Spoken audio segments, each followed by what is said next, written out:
You're listening to the Game Tenants Podcast.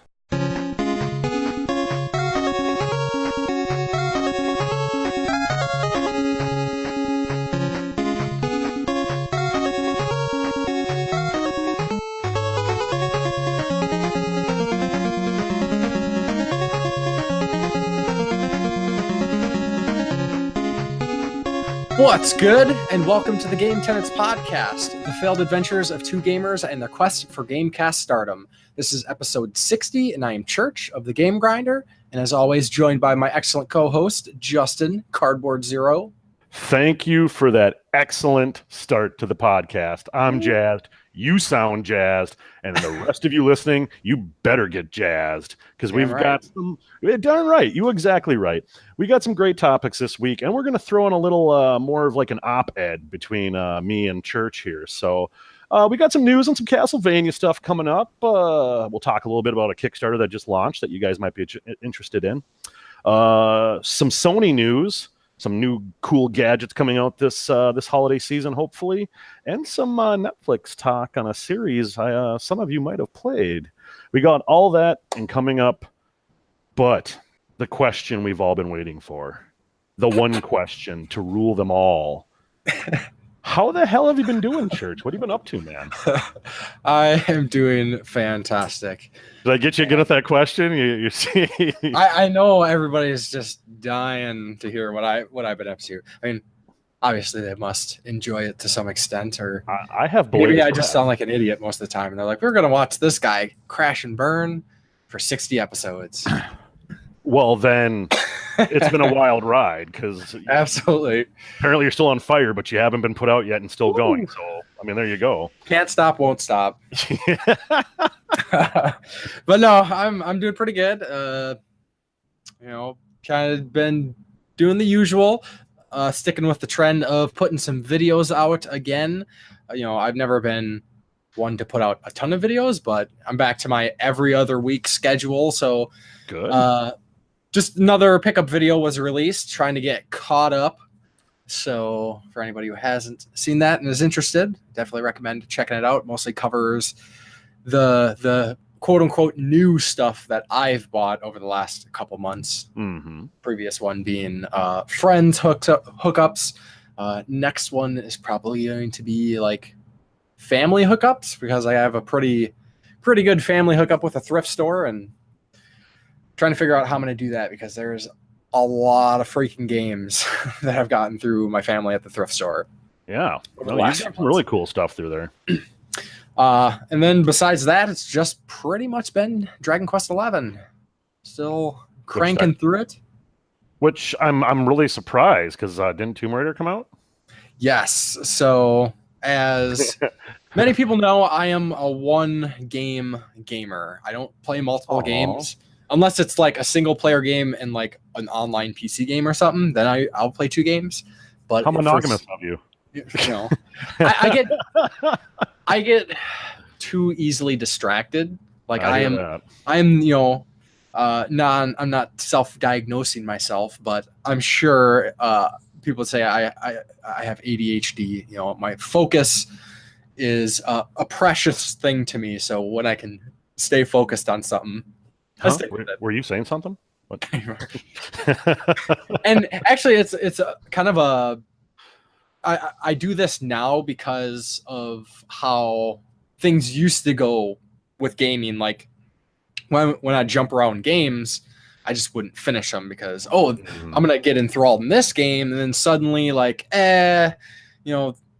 that one was good, but this one's better, and then I never finish games. Like especially in like the early 2000s or like mid 2000s. Oh sure. So that's just kind of what I do, and then I can try to see a game all the way through. I beat it, and then I can kind of just move on. And I figure that just helps me stay a little focused. So yeah, sticking with Dragon Quest. I am at about 50 hours ish. Nice. And in terms of Dragon Quest, that's like the opening storyline. I wouldn't disagree with that too much, even though I don't know a whole lot about a lot of Dragon Quest things in the past, which is kind of interesting, like how many things I recognize from Dragon Warrior. Yep. Like, so my impression is every single Dragon Quest is like carried on these various things. Okay. Which I think is kind of neat. Like, I was just and a thing happened, and they were playing some music, and I'm like, "Holy crap!" I was like, "That's a theme from Dragon Warrior." I mean, I've already heard, of course, there's the main Dragon Quest theme. Yep. That's in, but this was another one. It's like, oh, that's they changed it up a little bit, but I'm like, oh, that's definitely the melody from that one, and just seeing things like that, I think is pretty neat. But it kind of makes me wonder for the Dragon Quest fans, like if that stuff gets old. I mean, I guess not if they keep it going, like all these throwbacks of themes and, the whole like puff thing. And yeah. Well, I can tell you from personal experience, like I know you don't like Dynasty Warrior type games, so I know you would never touch Dragon Quest Heroes, which was just, after Zelda Hyrule Warriors got its Dynasty Warriors makeover, I was so happy to go Dragon Quest. Yes, because I didn't have a Nintendo at the time, and I really wanted to play Hyrule Warriors when it came out on the Wii U. So I got the next best thing, Dragon Quest Heroes, and literally they've reorchestrated all these different songs from all the different Dragon Quests and Dragon Warriors, which I was like, oh my god, that's Dragon Quest 4. Oh, that's Dragon Quest 2. Like, if you call yourself a Dragon Quest fan, and to better answer your question, like you say, does it get old hearing the same songs over and over? If you're a true Dragon Quest fan and you go, I'm so sick of hearing this, then you're not a true fan, because it is the music that is like the main overture, the big trumpet and the dun dun dun dun. That, like, I remember hearing that before I ever saw most of the trailers for the new Dragon Quest, and that was so exciting. Yeah. I mean, it gets me pumped. Like, even like starting up the game, it plays it when you can either let the intro go or you have to go to this title menu, and I'm like, hell yeah, let's go. I mean, like when you're choosing your file, that dun dun dun dun dun dun. I whistle to that every time. So I'm like, yep, I've been hearing it for the last 20 years. It never gets old. Yes. Yeah, and I find it interesting. I mean, I haven't played Dragon Warrior I played it in the last 20 years. Like, I played it when it was first released, and then, maybe it's partially like the internet, referencing games and people talking about games in various videos and stuff. But like all the stuff that I remember, like I'm seeing all these connections. Sure. And I think it's pretty neat. I think it's cool. And I'm interested to hear thoughts on Dragon Quest 2 or from a longtime Dragon Quest fan. And the big question that you hadn't been able to do last time is, have you started Dragon Quest 11? Yes. I'm too excited. I'm gonna cut you off right there. Yes, I have. Excellent. Yes, I have. I'm about 10 hours in. Like I was talking to you before, I've been with friend events and all this other stuff. I've been a little busier than normal. Hopefully it'll calm down here as we get closer to the holiday season, where I'll get chunks of time. But I'm about 10, 11 hours in. And I love it. It's like 8 better. I love that the battle system has not changed, even though you can, like, that's a new thing they've added, how you can kind of like move around. When you get your little combat bubble almost. And that was a question I had. So typically when I play a game, I check out the menus just to see what options are available. And one of the first things I did, of course, is I checked the menus for this, and I saw that there was 2 different camera modes. I forget what the one where you can move around is, but then they had classic mode, and I've actually been playing on classic mode pretty much the whole time. Okay. What are you sticking with the default where you can move the camera? Well, the thing is, like, you're like, unless you have an experience, you can, like, instead of just moving the camera, which that run around and stuff. Yeah, you can run around. Like, you could never do that before. Normally, it was just the old school Final Fantasy. You're over here, they're over there. Like, your character will, with the introduction of, I would say 7 didn't do it because it was still first person mode. 8 was more, it went to third person, and your character will like jump in, swipe, and then jump back in their position in line. But this one was like, oh, my character can kind of move around. I tried dodging some of the moves that I knew the monsters would do, and that didn't see, like, it just, they would turn to me and hit. So I think it's just to kind of give you an illusion, kind of like a pseudo Final Fantasy 13. It doesn't, there's like no difference whether you move around and stuff. And actually what I like about the classic mode is if you kind of think like I guess I can't really reference previous Dragon Quest games, but classic mode is basically more traditional, like Final Fantasy turn-based. Characters are in the line, but the thing I like about this is it does camera angles. It automatically changes your camera angles to make the battles look visually interesting. Sure. Close up of your character jumping in, front facing, attacking the enemy and jumping back. And then, the next camera angle is going to be behind this character when they attack. Like, I think it's more aesthetically pleasing over time just to have like an automatic camera control instead of, having to swing the camera around or move your character. It just kind of gives it more of a classic JRPG. Okay. Yep. So if you haven't checked it out, I would recommend checking it out and see. Yeah, I might screw around with it a little bit then. Yeah. Because with that, at the same time, like I do, I kind of let my party auto attack a lot of times. Like I'll set their tactics. I'll say this person, go all out the whole time. This person, use magic, or this person don't use magic.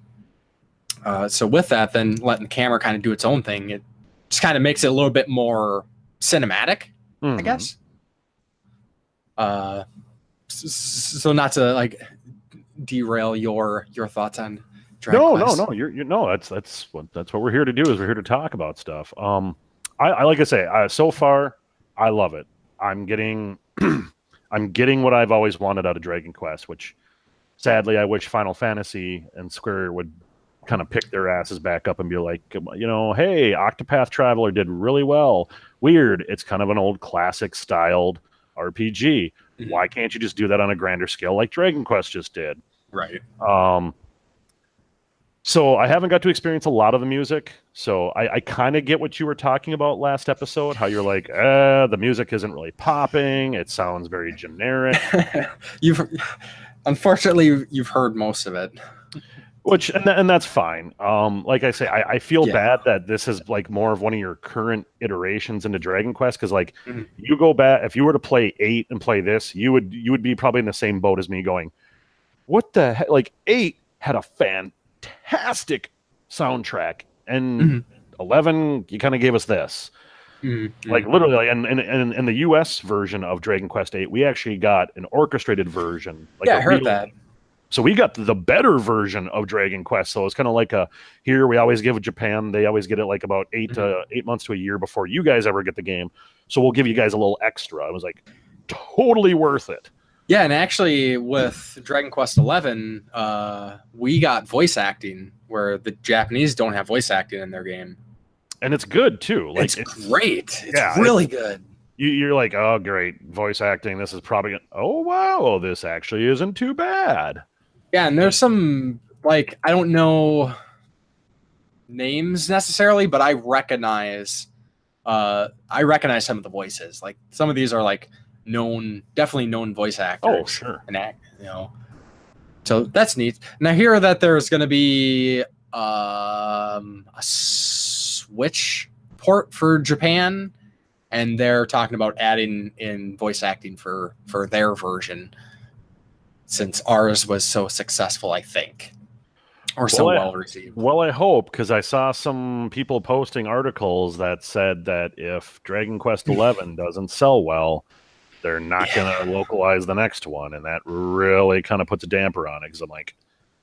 Yeah, and, there's been other games recently. I can't think of any good examples off the top of my head without, like, trying to do like a deep dive on the internet, but it seems like that's a thing that's happening more, is it's like publishers are threatening us, like saying, oh well, we're going to set ridiculous sales numbers, and if we don't hit this number, you don't get next version of the game, regardless of it, quote unquote sells well.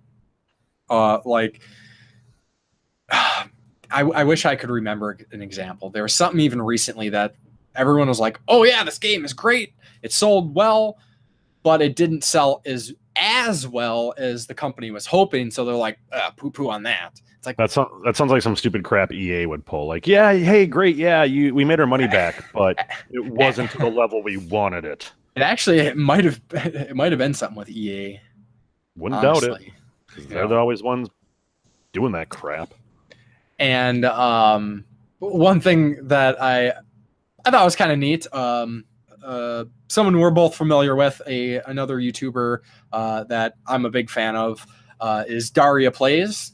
And she actually made a comment about that, Square Enix saying that comment, and she's like, "Hey, don't play Dragon Quest because potential sales or not getting the next one. Play the game because it's great." And then she linked her initial thoughts video that she did, which is a great video too.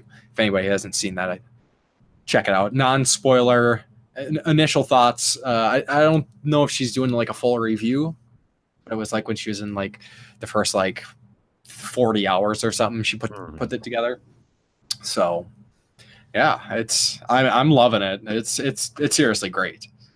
Oh, good. I'm glad you're enjoying it, because I can see how people won't like the format. Like, some people just evolve into I need more than just fight monsters endlessly. It's traditional. It is. It's not. But when we say traditional, that doesn't mean generic. Exactly. The music, the music is one thing. It's not super great, but everything else, it's traditional, but it's done well. Everything's done so well, and it seems really fleshed out. There's tons of lore. You can talk to most people in towns, and just the visual design, art design of they put a lot of work into this game. It's I'm impressed. It's great. It's great. It really is. Yep. But yeah, no, I'm really happy for it, and I'm probably this weekend I have a little more free time. I'm probably going to plunk a good chunk of time into it. So cool. Anything else you've been up to lately? Yeah, actually, this last weekend I found a little time and I downloaded that Capcom beat 'em up pack. Oh, nice. I'm going to get that next time I have people over. So why do you need people over to get it? Just get it now and get it ready. I don't want to watch you download something for a half an hour. Just get it done. I had seen something on one of my Facebook posts from somebody in one of my groups. I was just like, what? Well, they posted the commercial for it. And I'm like, is this one of those weird old commercials I never saw? And I'm like, oh wait, no, what's this beat 'em up pack? And so I went on and I'm like, oh, $19, no brainer. Bought that. Played through final, and I like it because it's the arcade versions. It's not like the console ported versions, and because a lot of the times when they do those, you only get limited continues. I'm like, no, this wasn't originally a quarter eater. How am I supposed to beat this? If I just want to just sit on the couch, chill out, and beat this game, no matter how many quarters I'd have to plunk into it, I don't care. I just want to beat it. Oh nope, you only get 2 continues.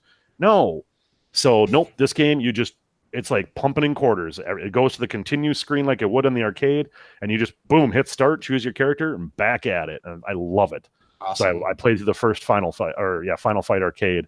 God, that game's ridiculously hard. And since this is the arcade version, you can play 2-player, I believe. Yes, we can play online if you want to. Yeah. So I'm pumped for that, and because most of these games I don't have versions of. I mean, I could get MAME and whatnot, but as is, I don't have versions of these games. I haven't played most of them, so I'm pretty stoked. Especially, was it Knights of the Round? Yep. Yeah, that's supposed to be one of the best. So. I mean, I'm really disappointed because it seems like Capcom wants to forget about their really truly great beat 'em ups, like The Punisher. Which is what I hear the Sega Genesis version got. They got the port of that. Obviously not as good, but The Punisher is an amazing arcade beat 'em up game. You and Nick Fury. Aliens versus Predator. I mean, come on. Why was that not on that list? That game is like this. It's like, honestly, if you enjoy beat 'em ups and you can find it, because even before the great ROM dispersal, Aliens versus Predator was hard to find on ROM sites. Like it's so good. I think it's with those. Unfortunately, I think it boils down to licensing. It sucks that stuff like that, licensing issues for something that's like 20, 30 years old, like, is an issue. It's like, get over yourself. Like, just let it exist. But yeah, like there was a couple beat 'em ups that I was just like, you guys could have really just I mean, come on, Capcom. You got your standard ones, Knights of the Round, Captain Commando. They added a couple like Never Been, Never Came to America ones, and they're all right. I just kind of quickly played a bunch, but like I say, but I was like, God, where are the good ones? Like, there's even a couple other ones I'm not sure if Capcom made, but like Cadillacs and Dinosaurs, the old cartoon. That's a great beat 'em up. That is a great one. But I just don't remember if that was Capcom specifically or not. Yeah, I don't. Because like Turtles, that's obviously Konami. Yep.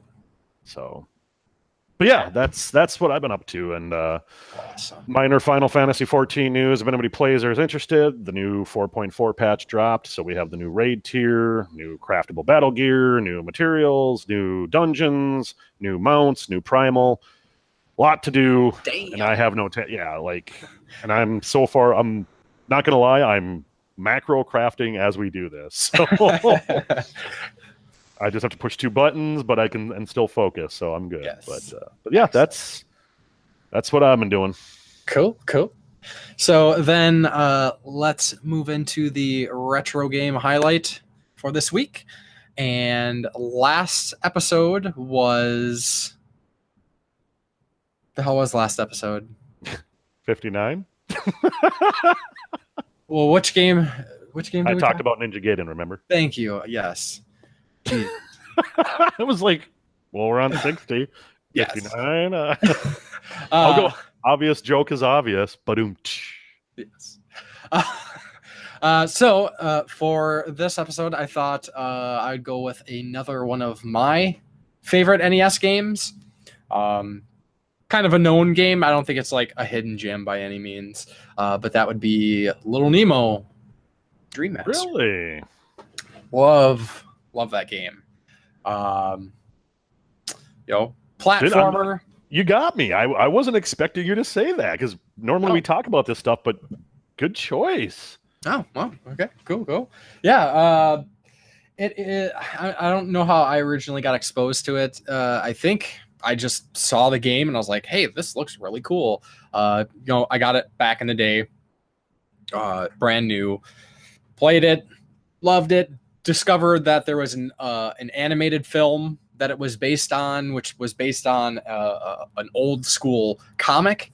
I think my dad was familiar with the comic strip, and he's like, oh yeah, that's Little Nemo. And actually, like, it was one of those games for the NES that like everybody in my family played, like, on their own. Not like, sometimes we would play as a group, but like, come home from school one day and there's my stepmom, she's playing Little Nemo, or my dad's playing it, and now my brother's playing it. And most of them didn't get very far because it can be a pretty tough game, like especially towards the end, like some of those later levels, like the train level, and but just a solid game. I love that the first world or first stage music, fantastic. No, that's I just, like I said, I was kind of blown away. I was like, I wasn't ready for that. I'm like, wait, Little Nemo, really? And the cool thing about that game was, I obviously when it came out and I was young, I never knew it was a comic before. I was like, wow, this is some dude's opium dream of a video game. All right, that's awesome. Yeah, you're jumping in creatures' mouths and riding along. That's okay, whatever. Yeah, and that was like one of the kind of cool features is you come across animals and you can feed them some candy. Basically, you're drugging animals, and then you're like, I'm going to open up their mouth and climb inside their body. You can climb inside like a frog, and then you could swim. Or no, you could get into a bee and fly around. Yeah. A few others. I think ride a mouse. mouse, a gorilla. There was a plethora. It was kind of like the mobs were designed for the level. Like, oh, you have to do a lot of wall climbing, so you get the gorilla and you can walk up walls and stuff like that. And yeah. It was it's a fantastic game. Yeah, fun game. Check it out if you haven't. Definitely would recommend it. Just in case you guys want the full name, it's Little Nemo the Dream Master. Yes. So then let's talk about some stuff, more stuff, some news stuff. Start us off. Castlevania Requiem. Say it again. Castlevania Requiem. One more time. Castlevania Requiem. Thank you. So, for some reason, not complaining, Konami's like, hey, let's have a little bit more Castlevania. So this is basically a HD package, 1080p, 4K, Symphony of the Night, and Rondo of Blood.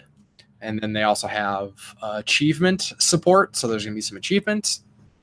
So that is pretty neat. I mean, especially for Rondo, because Rondo's not been ported besides the Dracula X Chronicles, I believe. On the PSP. That's the original version.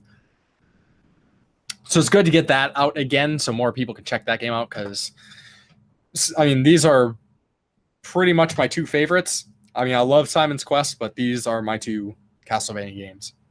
Yeah, but I mean, Symphony of the Night, I think I own it on every platform they released it on. Yeah, so I mean, that's been ported, and I mean, it's cool that, here's more opportunity for people to get introduced to the game. But I think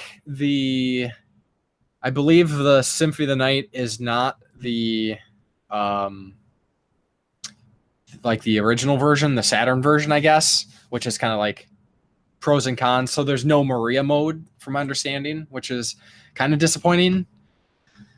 But I think it has the original PlayStation voice acting, because I guess the Saturn voice acting was different, which I didn't. What is a man? No, that's a pile of secrets. I mean, let's get a version that has the original American voice acting, and let's just add in the Maria mode and call it good. Why is that so hard? It's either one or the other. And it's like, come on, give me the best of both worlds. See, the crazy thing about that game is the way that game ended, without spoiling, it was just like, it seemed like they were setting themselves up to be so open-ended, like, we'll make another one if we want to. And they never did. Well, all the handheld versions were, in the same vein. It was in the same vein, sure. But I mean, to go back as Alex, because I mean, just the way Maria talks about, Richter's like, don't you want to go after him? And she's like, he'll come back. Well, okay. Just like I say, just that little scene was always like, are you guys going to make another one? Is there, I mean, you can go anywhere with the story at this point. Hell, obviously Dracula will just come back and be like, I know we had a heartfelt discussion before I died last time, but I'm pissed off again and I'm going to rule the world. He never has good reasons for coming back 100 times. He just, this time it's going to work. He's a troll. Throughout the ages. And, I never really get to say much about it. Just, it's never here nor there, but I'm going to talk about it anyways. One of my, legendary game. I fucking love Symphony of the Night, but that ending song is, people are going to disagree with me, but that is the lamest shit ever, and it felt so out of place. Who is going to disagree with you? With the wind or whatever, it's like Voice of the Wind or something. The song is called saxophone solos and shit. Oh my god! What? Especially coming after this, kick-ass rockin' soundtrack. It's like, it's like, what the fuck? It was jarring, to say the least, at the time. You are gonna find no one disagreeing with you on this end. With that song was just like, wait, why? What relevance does this? No, you're just gonna get this really awkward It looks like it should have been on the end of a self-help documentary that someone made with a camcorder or something. Like a Lifetime empowerment. Yeah, exactly. But and then Symphony of the Night, awesome. Rondo of Blood, fantastic. For any listeners who haven't seen it and are interested and might not know a lot about the game, or maybe you know everything about the game and just want to hear my thoughts on it. I actually did a review on it when I played it 2 years ago. Yeah. I mean, now to warn you guys, it is a very short review. He literally goes, "Hey, this is Church. I'm here to review Symphony of the Night. It's epic. Play it." And then that's it. It's like a 5-second video. He just tells you it's epic and it's done. Rondo, yeah, pretty much. I mean, that's all you need to know. Pretty much, you need. I do want to. I want to insert one thing. A lot of people, some people might know this, some people not. If you own the original Symphony of the Night, like your original PlayStation disc, pop that into a CD player. Yes. And you have some hidden dialogue. The guy who did the voice for Alucard will actually tell you, like, warning, this is a special formatted PlayStation disc and is not meant for your CD player. You possibly can ruin your CD player. But then it will play. You have like a couple tracks of the soundtrack you can play. But it was just kind of cool that he gives you this warning, like, hey, don't do that.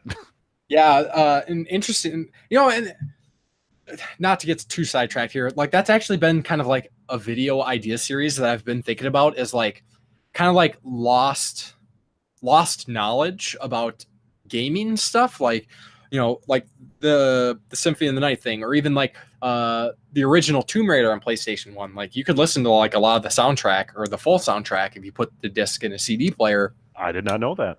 Or like even just like other like oddities, like using the Game Genie as basically like a blinking light win kind of situation.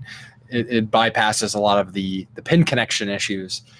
But I know there's other PlayStation 1 games that have like bonus stuff when you just put them in and listen to the either in a CD player, but typically you just open up the lid and go into the disc menu or whatever to get those functions. So yeah, I'm glad you mentioned that, because I kind of forgot about it, but not really, but I kind of forgot. That's what I'm here to do. I'm here to help. So yeah, more Castlevania, and actually it's pretty interesting. It's being released the same day as season 2 of the Netflix Castlevania animated series, which I think is like the 22nd or 26th of October, something right around there. I don't have the date written down. And then, if I believe it's correctly, it is a PS4 exclusive. Yes, PS4 exclusive. I actually read something today that said Sony did pay for the exclusivity, so pretty much from what sounds, there's not really any chance that this is going to end up on any other system for a long time at least. So sign me up. Yeah. Only thing I'm kind of bummed is no physical version, but I'll take what I can get. It is what it is at this point, and I have the PS1 version and I got the PSP version. Hey, listeners, can you tell we like Castlevania? A little bit, just a little bit, just a little bit. Yeah. So then something semi-related, not really, but throw some inspiration to Ninja Gaiden. Is a new Kickstarter campaign that I would recommend people check out. It's for a game called Bushiden. It's a side-scrolling platformer Metroidvania. Lead character is a ninja dude, kind of has that Ryu Hayabasa run, the little ninja run, holding the sword and pulling out to attack. Like the game looks really cool. It's like really like pixel art heavy. A lot of character animations, like when you jump, the dude does like a full flip, and just went up on Kickstarter. I think it looks pretty neat. I think a lot of people will be interested in this game. You might not back it, but it will eventually be available for everybody, and I'm sure it's going to get a lot more excitement at that point. But Bushiden, Bushiden, check it out. Heck yeah. Then some other announcements. One that's kind of in various debates right now is the PlayStation Classic was announced, which essentially is the Sony version of the NES Classic. So you got your mini PlayStation 1. There's going to be 20 games on it. They've only announced 5 of those games at this point. But I don't know. I think it's pretty neat. I like the idea, and it's the funny thing about it is I've had a couple of my friends who aren't really into the game. They enjoy gaming, they do gaming, but they don't follow gaming news and all that. And they're like, "Hey, did you hear about that?" I'm like, "Yep, yes I did." And they're like, "Are you going to be able to hack it like the NES Classic?" And I'm like, "I don't know." Like, because I mean, at the end of the day, they're still ROMs, but they have a different boot up process because they. like when we, many of you should know that when we went from cartridges back into the disc era, a lot of those systems had what they called a boot program, and it was to basically ward off people just, oh, here, let me put this in my computer, just burn the disc straight up, make a copy.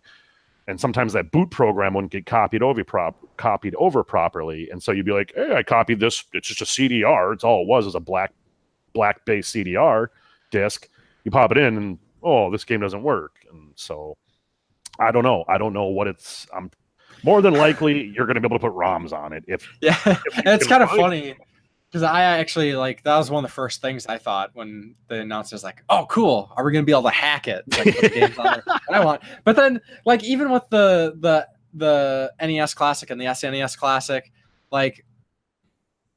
if that's, I gotta kind of scoff at myself because really, if that's my draw, we should just be getting a Pi in this case, a Raspberry Pi, because you can hack the Pi all you want. You can put all of the PlayStation games on there, but there's the coolness of this being like an official product kind of thing. It's kind of a weird place. I know a lot of people will mock. People will be like, well, it's it's Sony released and or it's Nintendo released, so that makes it more valid than just going out and buying a Pi or something.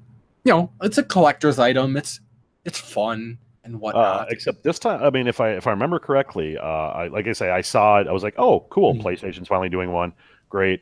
I probably own all the games they're going to put on it already physically, so that's why I typically, like you say, if I already own them, it's a neat nostalgia piece for people who don't. But isn't this one costing like $100? $100, $100 than the Nintendos. Yep, and I don't know. I honestly, I think the price is probably to do with whatever storage option they're going with, because one thing I think a lot of people are not keeping in mind is the amount of storage needed for the NES Classic and the SNES Classic is not the same as what is needed for the PlayStation. You could probably throw in a 50 meg hard drive or a 50 meg flash drive, and that would run everything.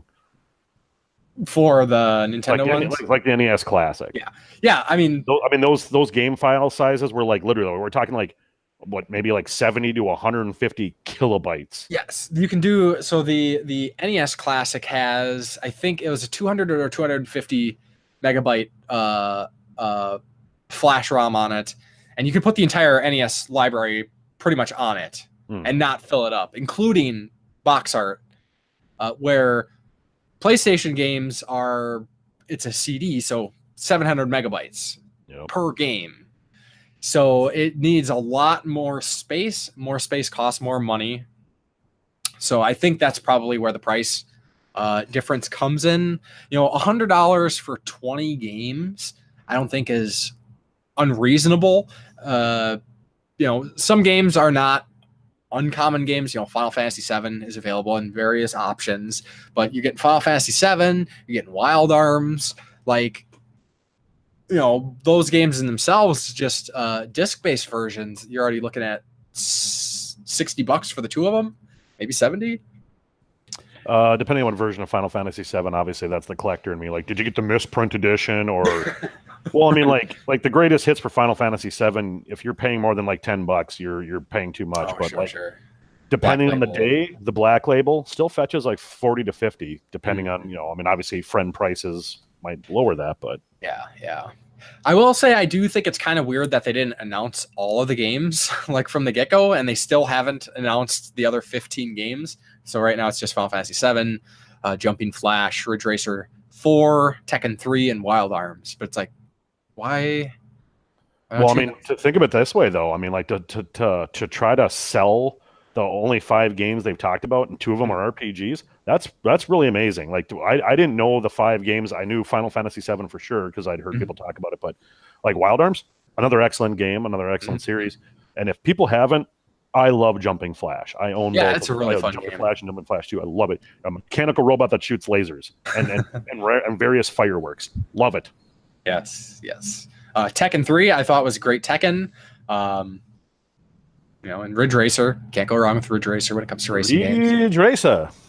Now, one of the other complaints I've been hearing a lot of people throw at the PlayStation Classic is that they are going with the original PlayStation 1 controller. And not not the DualShock. Like, which, who cares? I mean, honestly, I seriously, I cannot remember any PlayStation 1 games that I played using the analog sticks. Like, I'm pretty sure I didn't use the analogs until like mostly PlayStation 2. I mean, maybe like Metal Gear.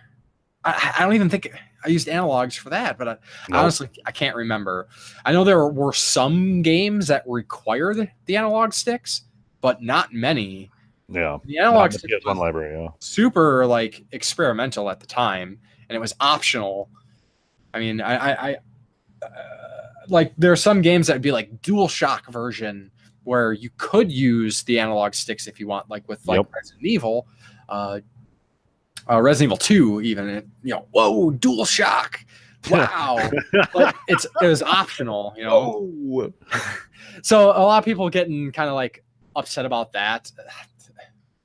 It doesn't matter. That's what people do. People get upset. That's true. But I think it's pretty neat. I don't know if I will get it right now just because I have a lot of the games, but I'm probably going to be a person that will get this. I think it's sold out. I think I heard it was sold out on Amazon at least. But okay. Like I heard like maybe GameStop still had it. Well, do you know what that means? Get ready for Scalper's Christmas. Yeah, I'm not. Looks like Best Buy still has it available. I'm not going to give in to scalpers. Nope. And hopefully they do restocks. So it looks like GameStop and Best Buy have it available. Amazon, Walmart, and Target are sold out. So here's hoping they do a restock because it's unfortunate that I've seen people outside of the normal people that I kind of bash on. I've seen people say that they are buying this just to scalp it. And I think that's shitty. And they're like, well, if people are going to be dumb enough to pay scalper prices for something that's going to be restocked, shame on them. It's their fault, but Go back and listen to the Final Fantasy. Oh, hey, that's their dumb people's fault for buying meth. I'm just the one selling it. If you pay meth prices, you're the idiot. Well, no, there wouldn't be a problem if you weren't selling it and created this terrible thing. So yeah, and I mean, with that, you got so many people who are just buying this to sell it for higher prices. There's a chance that if you didn't have the people scalping, that there would be enough versions for the people who actually want to buy it. Shh, that doesn't make sense. You're just being silly now. And I'm going to leave that at that. And I'm going to say, if you want to really hear some hardcore ranting about my thoughts on scalpers, I'm trying to find, it was an older episode. It was when I talked about the Final Fantasy 15, I wouldn't say key players there, but the douchebags in that group. Yep. So episode 12 is the, I put FF15 CE debacle. So if you want to hear some rants about what I think about collector scalping and stuff, go listen to that. But I think that's enough on this topic. Unless any other final thoughts on the PlayStation Classic? No, like I say, I think it's great. Just another cool gadget. And I mean, at this point, if there's still places at this, at the time of this recording, and by the time maybe a couple of days from now when people hear it, don't wait till December 10th and go, oh, I didn't get one. You can go into GameStop now, put $5 down, and pre-order it, so you don't have to worry about paying for it for a while. Just don't be one of those people that like you wait to the last minute and then you're one of those like, darn you people. Like, you kind of have to, the early bird catches the worm type of thing too. Yeah. So, yep. that'd be about it. And then just related to that, I don't have a lot to say about it just because I'm not super familiar with the system, but there's also a Commodore 64 Mini coming out. Ooh. Very highly praised home computer that was big for gaming back in the day. Looks like that will be coming out in a couple weeks. I think October 9th is the date. Okay. And that comes with 64 games, which I think is fitting for the C64, and it's $80. So wow, that's kind of a price there. Yeah, it's a massive list of games. There's some notable ones in there, but I don't know. I'm not super versed with the Commodore 64. I know a lot of things end up getting ported to like the Nintendo and Super Nintendo and other systems. But yeah, another neat thing. Everybody's kind of jumping on this bandwagon. I hope eventually maybe we'll see like an NEC Mini or something, so I can that would be cool. all those turbo games and stuff. So yeah. Then just another little mention is there seems to be actual substance to the potential of there being a Diablo-based Netflix series. There's been some rumors going on about that for a while, but apparently there's a new rumor that a gentleman by the name of Andrew Cosby is in the final stages of wrapping up a deal with Netflix. Apparently he was a writer for Hellboy.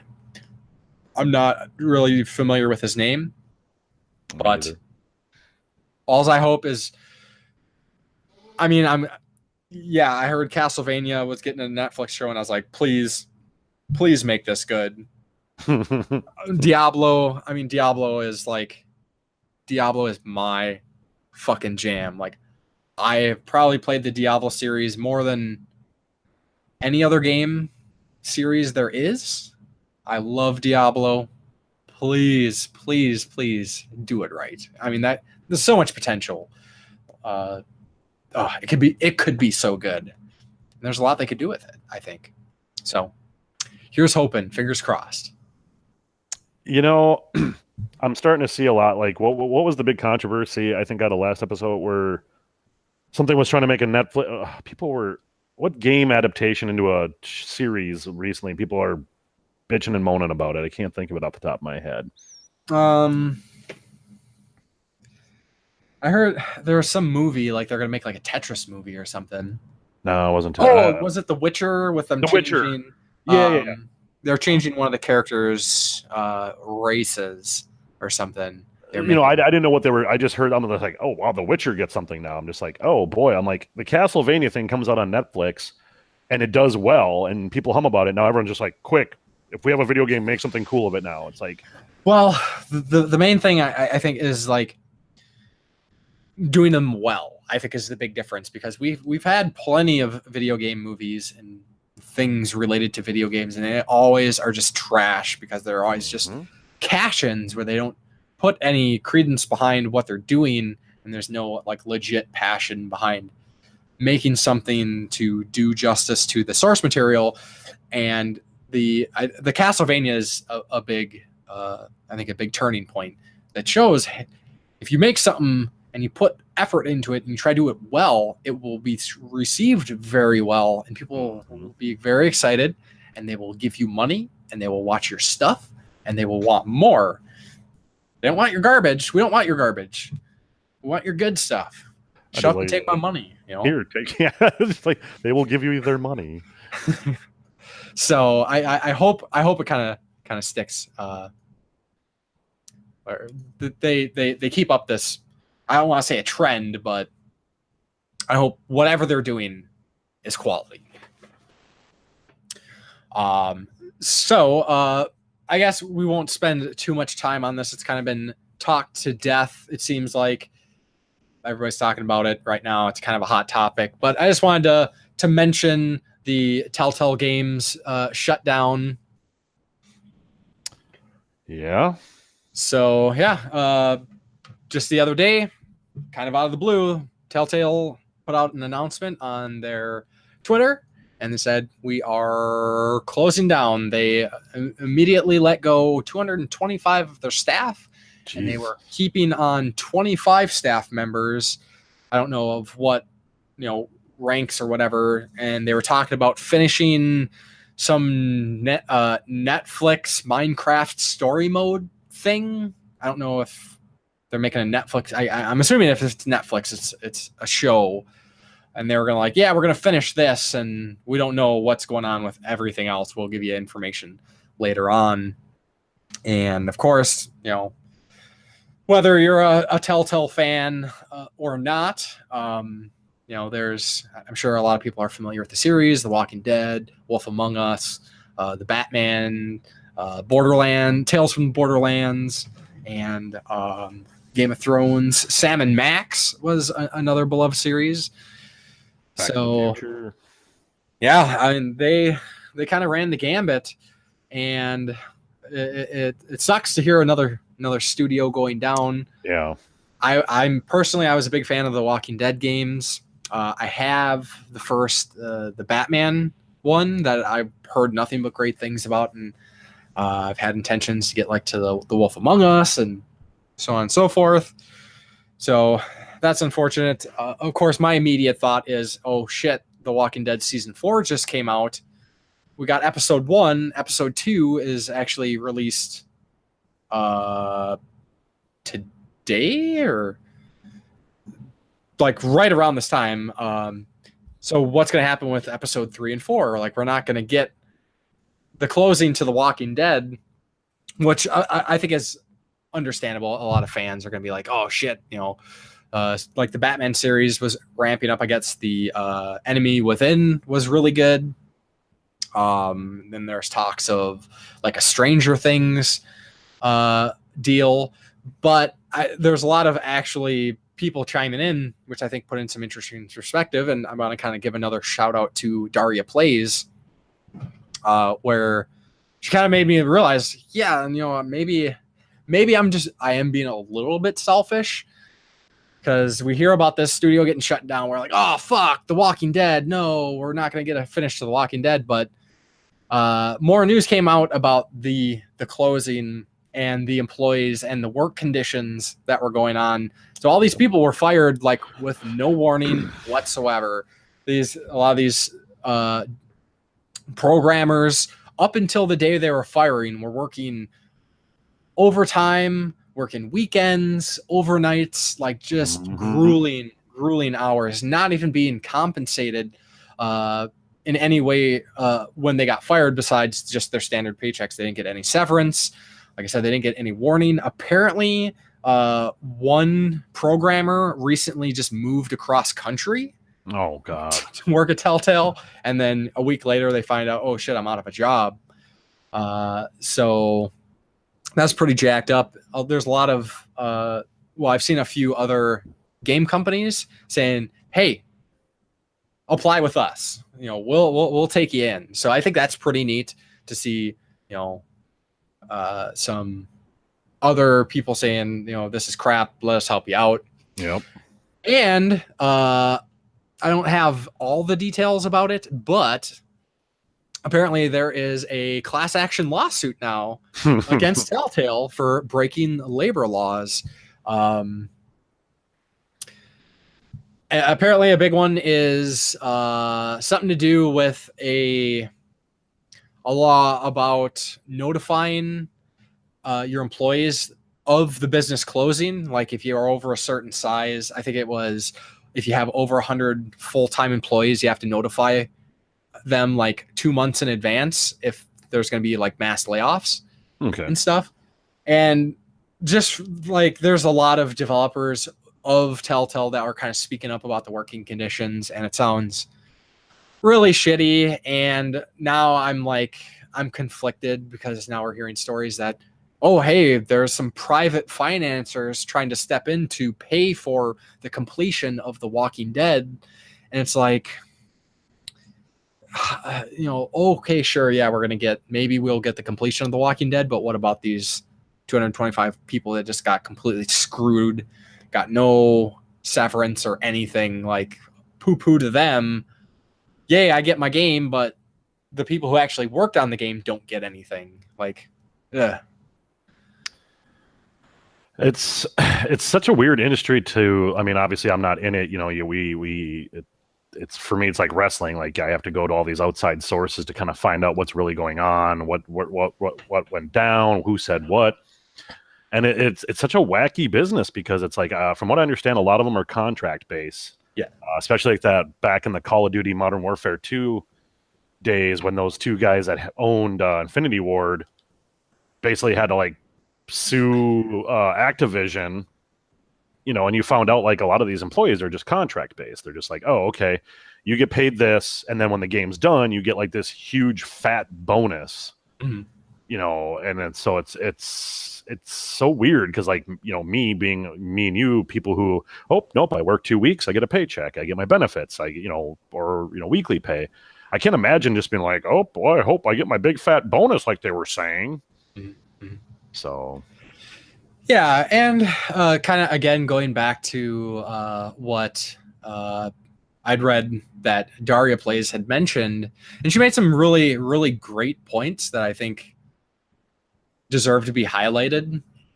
And this one is kind of like, she had said that there's a few games that weren't as good as they were previously when they kept going after losing like the original writers and stuff. And she mentioned stuff like Mass Effect Andromeda, Shining Force. And she's like, yeah, sure, The Walking Dead will be totally fine. But one of the things I thought was a great point is that, and I'm going to try to paraphrase, not read it verbatim, but it's kind of hard to do, is she says basically, it seems obvious games come from people, talented, brilliant people. Every little thing about your favorite game that you loved, someone designed that and loved it too. But companies do their damnedest to abstract the relation of product and creator. Company name front and center. Oftentimes the names we associate most with a game as the publisher. They don't even make the game. Ask the average gamer who makes Dragon Quest. Square Enix? Nope. A fan will know. Yuji Horii writes the scenarios, and Akira Toriyama draws the art. Yep. But how many people, or how many different development studios have come and gone? She names like Chunsoft, Level 5, Art Piazza, and who knows the names of the hundreds of people that worked under those divisions. And she says development studios change hands and no one notices or cares. And the series as tightly structured as Dragon Quest, that works because key directors stay. But The Walking Dead, those games are all narrative. You think you won't notice when the unifying voice is gone. Fans should do more to celebrate the people and idolize the companies less. And I totally agree with that. Well, again, like I say, if the company is not, I mean, like, it's kind of a weird space because really it's how, for the average gamer that may go, hey, I really love Gears of War, mm-hmm. but nobody has an idea who Cliffy B is. It's not so much people don't celebrate the people who make the game, like you say, like, oh, if I love Final Fantasy, oh, praise be to Square Enix. Well, no. Well, I mean, at the same time, though, yes, these people have their jobs, and it's just, the company. I think you don't get a lot of exposure because obviously, at the same time, it's kind of hard to be like, oh, I want to thank the guy who brought, Horii his coffee. Well, I think it would be more in lines of, I think what she's getting at is more kind of how we look at something like film, mm-hmm. where the directors and even sometimes the writers and cinematographers, get attention and we know their names. It's not, I can't even tell you, even though I just watched a video recently that talked about the studio that funded Lord of the Rings. I can't tell you who made the what studio was Lord of the Rings, but I can tell you Peter Jackson directed it. Yeah. And I think that would be cool to see that more with video games. Not all video games have that voice behind it. Sometimes they're like, hey, we're just going to make this product to sell a thing. There's no integrity behind it. The same thing with some movies. I mean, we can go on Netflix and there's plenty of just pure trash that was just made because it's trash and it was cheap and they knew they can get some views. We don't need to celebrate those directors, but I think for a lot of the game series that we love, I think it would be beneficial to know some of these names. And there are some names that have kind of climbed above. There are recognizable names like Hideo Kojima, my man, Cliffy B, and even the Dragon Quest people or composers like Nobuo Uematsu. There are some circumstances, but I'm all for it. I think those people choose to like Hideo Kojima. He's very, he wants to be out there and talk about his product. I don't think Konami went one day and just went, shove him out there and just see what happens. No, I think he wanted to connect with his fan base and talk with them and be part of it. Cliffy B was very outspoken. He was a very big proponent in the gaming sphere and loved to talk to people, loved to go to the, hey, we're here showing this at this game event. And so that's how people know them. So, I mean, if you want to just pretend to be drone number 40,000 in a company and go, well, why doesn't anybody recognize me? Well, are you doing anything to be recognized? Yes. It's kind of like saying not to cut you off, I'm sorry, but like Metallica.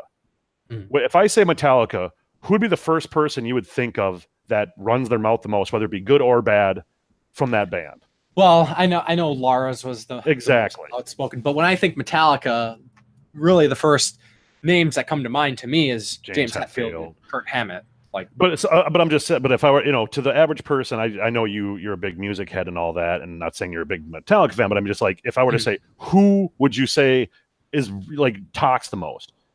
Yeah, Lars. He's the one in the public face, screaming, yelling. He's putting himself out there. Mm-hmm. So that's what I'm just trying to get at. So I mean, I agree with her point completely that you don't sit there and praise the people who throw money at people to make the game. Praise the people who actually put the elbow grease to make the game. Yeah, for sure. So yeah, rip another studio that tried to do some interesting things. And it's a bummer when we lose that, but it sounds like Telltale management was kind of shitty. So yep, maybe it's for the best if these people can end up in better situations and make even better games. Well, good luck to them, and I hope they do find employment or continue to work in the gaming industry. Yeah, absolutely. And then just kind of one other little news mention. I don't really have much to say about it, but kind of a topic that was covered again on the podcast all the way back, episode 10. Me and Sir Flynn 1 we're talking about Microsoft doing cross-platform play with, I believe it was Rocket League at the time. They were doing cross-platform play with PC, and I believe Minecraft was getting the cross-play at the time, where he's like, hey, what if Sony did cross-play? And then eventually everybody got on board, and, somewhere down the line, maybe everything just kind of blends into this unity of gaming, and we're not segmented into exclusivity and stuff. But Sony is finally going to add crossplay, basically due to all the pressure they've gotten from Fortnite, and they would be very silly to cut themselves off from pretty much one of the biggest gaming trends going on right now. Even personally, I mean, I don't care for Fortnite. It's not my jam, but you can't deny how popular it is, and I think they're doing a smart decision by opening up crossplay. So, yeah, I mean, they're the leader in the sales. If you were to take all three Nintendo, they're leading. don't lose your spot getting cocky at this point. Like, you don't want to be ahead this long and be like, haha, never mind. Yeah, and I think I think going back to episode 10, like again, like segmenting people, I think does not benefit video games in the end. I think bringing everybody together, allowing everybody to play with everybody, just encourages more, because then you don't have to feel. I mean, I'm sure these companies want you to feel bad if you buy a competitor system, but hey, I'm friends with this guy and he bought an Xbox and I bought a PlayStation. We can't play our games together, and that sucks. And hey, we can buy the products we want to buy, but now there's there's this multi-platform game. We can play it together. I think that's freaking awesome, and I would like to see that continue. So it doesn't sound like there's initial plans for Sony to do cross play with Rocket League and Minecraft, which was in the article that I read, but they're like, yeah, but something that will be considered. So then with that said, let's move into our segment. You ready for this? Let's do it. Okay. Do you want to start it off, or should you want me to start it off? I'll let you take it. Okay. So this is just kind of something we wanted to throw together for you guys. Nothing. It's pretty generic name. I thought of it in less than a second, and I just said, "Hey, we should do this." And he's like, "Okay, yeah, why not?" Okay. So all we're gonna really do is we're calling it Collector's Corner. It entitles everything under the sun of collecting. Obviously, this is more about video games, so we're not gonna talk about like Beanie Baby collecting or anything of that nature. If you guys want to send your comments about collecting Beanie Babies, he probably will. I might read them. So, I'm just saying, we're going to keep it in the realm of video games. Yes. We might go off some people collect comic books, other things, so. And so it was just something we can riff off. We don't have anything planned for it. We don't have, it's totally unscripted. Most of the stuff is unscripted, but it's just kind of like hearing our thoughts. We'd love to hear from you people, how you guys go about it. And to kind of start things off, I'll just make it easy so that we can kind of riff off it. And like I say, if anybody feels like you want to comment on anything we talk about, please, we'd love to hear your comments, your thoughts. Heck, even tell us some of your honey holes if you're so daring. But I'll start off and just go, where. Well, I should say I'll start a little bit. I never really considered what I did collecting until I met these people through Face Group, and I was told, there's a bunch of these collecting groups on Facebook. I was like, huh? Interesting. And so I just would buy what I liked, buy what I wanted, and just never sold things. Right. Yeah. And so, and you're a person that kind of kept. You accumulated things over the years, and you kept it all. Mm-hmm. Yep. Yeah. I just bought, and sold it all. So I kept it all. But and then a local video game store opened up in my town, and he was just like, "Oh yeah, there's these Nintendo trading groups and all these other different retro video game like groups that people come together and buy and sell stuff." I'm like, "Huh?" And so from there, it turned into almost a competition, me versus the rest of the community. I'm like, I gotta have that. And like, I never really cared for collecting complete in box. Mm-hmm. But I saw these people have it, so I had to have it. And then. So for me, I didn't really do a lot of the garage sailing thing. I didn't even realize that was a thing. It didn't dawn on me to go, there's probably a bunch of people just getting like, that old junk, nobody wants it. Yeah. Because I didn't know there was a price on that stuff. Same. I always bought my stuff from like retro stores, like mom and pop shops that are like, hey, that's what we sell. One company I've been shopping with since I was 13. I'm 36. That's a lot of years to be going to one store that's still in business. Mm-hmm. So how did you kind of like your roots start, and like where do you go? Yeah. So unfortunately, over the years, I didn't keep a lot of my games. Just growing my family circumstances ended up, I would get a system, and then when I wanted to move up to the Super Nintendo, I wouldn't have to sell my NES or my NES games, but it would get to a point where like, okay, I got all this NES stuff and now I got a Super Nintendo, but I don't have any games. I really want to get this game. Dad, can I get this game? No, I don't got the money. It's like, crap. Okay, well, what if I sell a bunch of my Nintendo games? And he's like, okay, yeah. So pretty much moving up through the systems, I wouldn't sell everything. Like I kept some things over the years. Like I kept some of my NES games. I kept a chunk of my Super Nintendo games. It wasn't really until kind of like PlayStation 2, even though I kind of missed out on a lot of the PlayStation 2 because I was really big into PC gaming. Okay. But it was really like PlayStation 2, PlayStation 3 eras when I decided I'm no longer going to sell my games. I'm going to start keeping everything because these are really cool. I really love video games. And, at the time, like I had a massive DVD collection and I had a massive metal CD collection. And I was like, oh, these are cool. And video games, I can kind of show off all the stuff that I love when people come over and they can look at it and we can talk about it. It was actually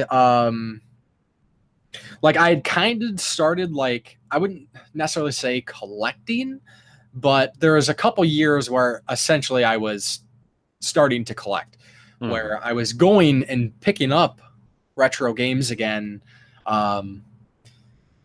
And it was really there's the PC service, Steam. It's kind of like the main PC game host download service, Netflix, kind of whatever you want to call Steam. I don't know how you describe it. And at the time I was like, I didn't mind digital that much. It's like, I want this game. It's a PC game. I understood even at the time that the CD keys, registration keys, kind of limited any potential resaleability of PC games and stuff. But it was actually the DRM for BioShock and 1 and 2, which pretty much made me say, fuck digital games. I think it was primarily BioShock 2 when I found out that the DRM that they did with BioShock 2 said you could only install this game 3 times. Oh, yeah, I remember that. And I was like, fuck you guys. I'm buying all my games physically from now on. And that kind of really kicked it off. And I think that was like 2008, I think, is when I kind of started hanging on to things. And like it was like 2010 when I'm like collecting. And even for a long time, like I couldn't collect a lot because my previous job that I had for 10 years, I didn't make very much money, so I couldn't afford to buy a lot of games. And that's a big part why I pirated so many games during the 2000s, PC games, because I couldn't afford it. And then since I switched into my current career, I have more money now. I have the means to buy more games and kind of indulge myself. And here we are, 12 bookshelves later full of games and shit. Not much has changed with like my gaming habits. I've always gamed. I've never not gamed ever since I was a kid. I've just never, I've always gamed. I always go back and play retro, and I always try to keep up with things.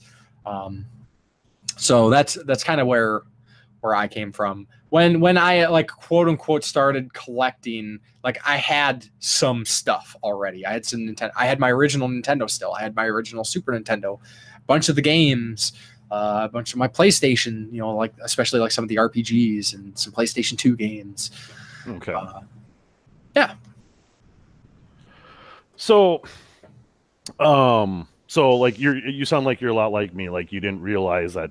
I should look into garage sailing and stuff like that, or flea markets, or right, yeah, yeah. So I had no idea. Like I wasn't a garage. Like I don't have a history of garage sailing. I know a lot of families do garage sailing and stuff. Like it's just nothing I ever did. Growing up, I moved a lot and things like that. So I totally missed out on the garage sailing thing. Typically, it would be for a long time, even retro games, it was when rental stores would kind of like clear out some of their stuff and they'd do the big sales. Like I remember like Hollywood Video and Blockbuster doing like $5 a game. Like that's how I got Bubsy 1 and 2 for the Super Nintendo and stuff. A lot of discount things. I just, oh hey, yeah, sure, I'm gonna pick up this game and whatnot. So that and then of course retro shops like started popping up like especially around like 2010 2012. So for a long time I just did the retro shops, and for a good while there the prices were pretty good. Of course it was before the big retro explosion and everything went crazy. Like I remember there's a local shop in my area that I'm not much of a fan of anymore, but when they first opened, they had amazing prices, and they were doing some things that, like, one of the owners told me that, oh yeah, we sometimes just throw away boxes for retro games because nobody wants them. And I was like, are you freaking kidding me? And this is the store that I bought. Like, I bought my complete in box Mega Man. I used to have Mega Man 3 as a kid, but it was one of the games that I didn't keep. So I bought complete in box from them for like $20. I got my Battletoads Double Dragon for like $15. Like, it was before the prices went insane. And yeah, I will say I missed the boat on the garage sale stuff, because it was actually the first garage sale I ever went to. You are very familiar with the story. A mutual friend of mine and Justin's. I met him through my fiance, through her friend, and they were dating. So I met this guy, and he was into collecting and stuff. And he's like, "Oh yeah, garage selling, man. It's kind of where it's at." And he's like, "Hey, you want to join me?" And I was like, "Yeah, sure." And yeah, we went garage selling, and it hasn't happened since then. I've went a few times, but it was absolutely insane what we found in that one day. Like, legendary story. I won't really go too much into it because you cost me my mint complete Earthbound. Well, not you. Yeah. So that's unfortunate because geez, if I knew about garage sales in video games in like the 2000s, good Lord, I can't imagine what I would have gotten. Like, oh well. Yeah, like that's why I say it's like I always kind of kept my ear to the ground in terms of like all the retro stores, and like, so and then the couple times, like you say, like the couple times I did try to go garage sailing, it was so far to the point where it was so mainstream that literally there'd be people, you'd go there and just be like, oh yeah, I saw on your listing you had some video games. Like, oh, somebody showed up at like 5 this morning and bought them all. You're like, what? Yeah. There was your sale said it doesn't start till 8 in the morning. Yeah, they came knocking on our door like 5 in the morning when we were setting up. It's like, yeah, no joke. Wow, I mean that's dedication, but geez, it just takes all the fun out of it, because obviously there are people out there who, and I don't begrudge them making money, right? I don't begrudge them that. It's just more of like damn, I missed it, Well, what, kind of with some of that, and I guess I can't say for certain, but I know a large percentage of these people who are like aggressively garage selling are resellers. And I might get some things and like, oh yeah, I'm gonna turn around and sell these, but that's not my intention. Like, I'm looking to get stuff for my collection for cheap. Yep. And that's, I've gotten things, and most of what I've gotten through garage sales I've kept. But then you got these guys, oh, I'm gonna get this stuff and I'm gonna rip these people off and I'm gonna turn around and sell it for 5 times of what I paid for. And it's like, fucking A. Especially like there's one thing that I found a lot, like once I started garage selling a few years ago, is I'd go out to these random towns. Like, I try to get out from the cities, and I'd start hitting these garage sales, and I'd start early. And apparently I got stuck somewhere 30 minutes behind somebody else, because I'd start hitting garage sales and be like, oh, I had a box of Nintendo games. You just missed it. And then I go to the next one, and they're like, oh yeah, I had some stuff and you just missed it. And it's like, fuck, Fuck. I mean, the thing is, though, too, like, I know obviously people don't live in Minnesota. You won't know this, but like Woodbury has like a community garage sale. Like, I forget what the days are, but literally, like, you can go to gas stations in the area and pay like it's like $3 or $4 to get like the map to show you where all the different places are that people are holding. And you'll have like city blocks that every house on the block is having a garage sale. And people show up. But like I say, if you're not, I mean, I know, and they do them during the week, which for a lot of us, like me, I work 8 to 4:30 Monday to Friday. They're typically Thursday through Saturday, Thursday, Friday, Saturday, from what or like a Wednesday, Thursday. So it's like, but if you're not there day one, sweeping up, by the time, like, if you're like, hey, I took Friday off, too late. Someone already swept through it, because that's what they did. They're like, they either took the time off themselves, or that's what they do. They just go bumming around and, they buy stuff and resell it, which it took a lot of the fun out of, because, I mean, right. Like many of you have seen those posts, if you're in different groups or different people, and go, hey, look what I found. A guy, he was using it as a doorstop. Oh, he sold it to me for a penny. It's complete in box mint little Samson, or it's complete in box Hagane. You're just like, what? What? And there's some dude selling that. You're like, oh, that old thing. Pfft, take it. You're like, yeah. And there's still stuff to be found, but it's a lot less. Like, I still see, like, there's a Midwest group that we're members of, and some guys like, oh yeah, I just stopped by a garage sale and they just happen to have this, translucent blue Nintendo 64 and 10 of our favorite games for the system. So there's still finds out there, but. Well, they do live in Iowa, so I mean, like, there's not a lot going on except corn down there.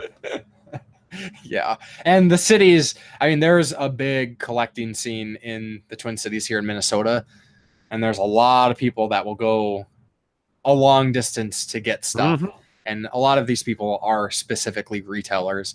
There was the game store that one of the game stores we're both familiar with. Like, they had people that they would send out.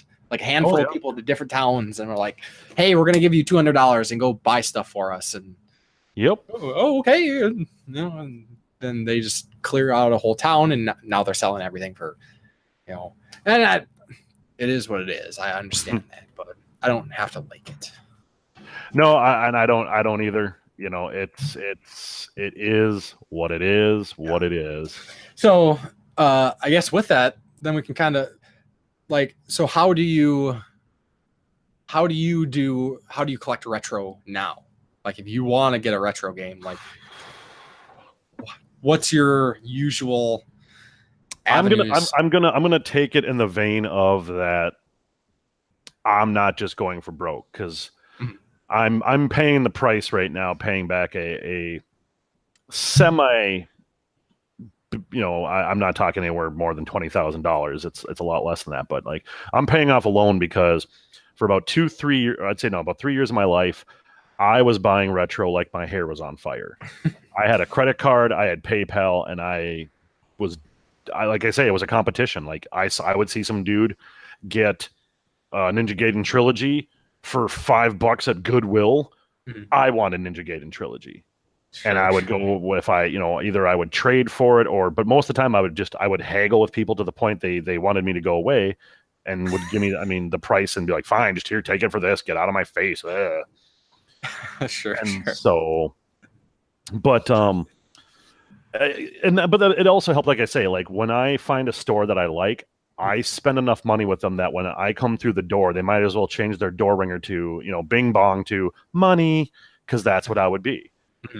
I don't look like much. I don't dress like I have money. I just would all of a sudden be like, yeah, I want that. And they start looking at you like, yeah, sure. Like, and you whip out the credit card. They're like, oh, thank you, sir. You have a great, like, yeah, that's what I thought. Get out of my face. But like I say, if I wanted a retro game right now, obviously I start to build a profile on it. So like, let's say I wanted Panic Restaurant for the Nintendo. Last time I was interested in it, it was still selling for about $500 to $550, for a loose cart. So what I would do is I go on eBay, I start seeing if there's anybody dumb enough that didn't post it right or whatever, and maybe put a bid on something. Otherwise, I kind of get a general idea of what the game's going for, and then I start just super sleuthing. I have a couple groups that would say, "Hey, not looking to pay top eBay prices. Want a decent condition label. And if anybody has one, let me know. See what comes back. See what people say." But like the whole I used to hit every Goodwill, which I don't know if that's a nationwide thing or just a Minnesota, like a Midwestern thing. But Goodwills are basically like you can donate all your stuff to these places, and then they turn around and sell it. Thrift stores, huh? Yeah, thrift. Yeah, exactly. Yeah, thrift store. And even consignment shops too. Yeah, in some other places. But yeah, I mean, there was probably a good year where if I saw a Goodwill, I'd hit it. If there was a Pawn America, I'd hit it. And a lot of the times, a lot of those employees, you get buddy with them. Like I knew a guy who would go to a specific couple Goodwills in an area, and he had a couple employees that he would literally go there and be like, "When do you go on lunch?" And they're like, "Oh, in a little bit." Be like, "Where do you want to go for lunch? I'll buy." And they butter up a couple employees so that when there was stuff in the case they wanted to, like, "Yeah, I see that. Hey, you just got a Sega Saturn in. Does it work?" "Yeah." "I see you got a $40 price sticker. Any way to mark that down to like 10?" And they'd be like, "Oh yeah, sure." And they would just walk over there. "Yeah, $5." They'd like $1 games out and $5 systems out for people. And they would go, "Thanks." And I think I might just butter up people. I might know. I think I might know who you're talking about. Well, there's a couple people who do it, but the one guy who he runs one of the stores, he was like, I'm just like, "Really?" He's like, "Yeah, what's a $20 lunch if I just made $500? Right. Like, yeah, that's a good point. I can't. Yeah, it's not. Kind of stupid. I didn't think of that. A lot of those pawn stores too, they'll haggle because they're just like, "Yeah, get it out of my store." Yeah, less like your Pawn Americas, but sometimes even you can get Pawn Americas to haggle, like the chain stores, but definitely the private owned ones are. Oh, you could potentially get them to work with you. And actually, like that can be a good source for retro. Besides thrift stores, are pawn shops. There was a pawn shop south of the cities, in a nearby where my parents live. It's a town in Minnesota called Rochester that has some pawn shops there, and there was one that was. I mean, I would go down. I'd check it like a few times a year, and every time I went, I'd spend like $100 or so, and I'd just get a ton of cool stuff. Not so much anymore because a lot of these chain ones have kind of cleared out a lot of their disc-based games, and now they're privy to the desire for video games. So a lot of times they're priced ridiculously, but. And it's funny because they jump the shark so bad. You're like, "Oh, $50 for Mario 3. Why?" I remember I went into one and they had multiple copies of original Super Mario Duck Hunt at the time, and I think they were selling them for like $12. And this was years ago, and it's like those are like $1 games at the time, and now everybody's selling like Mario and Duck Hunt for like $10 and shit. It's like, what the fuck? Like the most sold game ever. Yeah.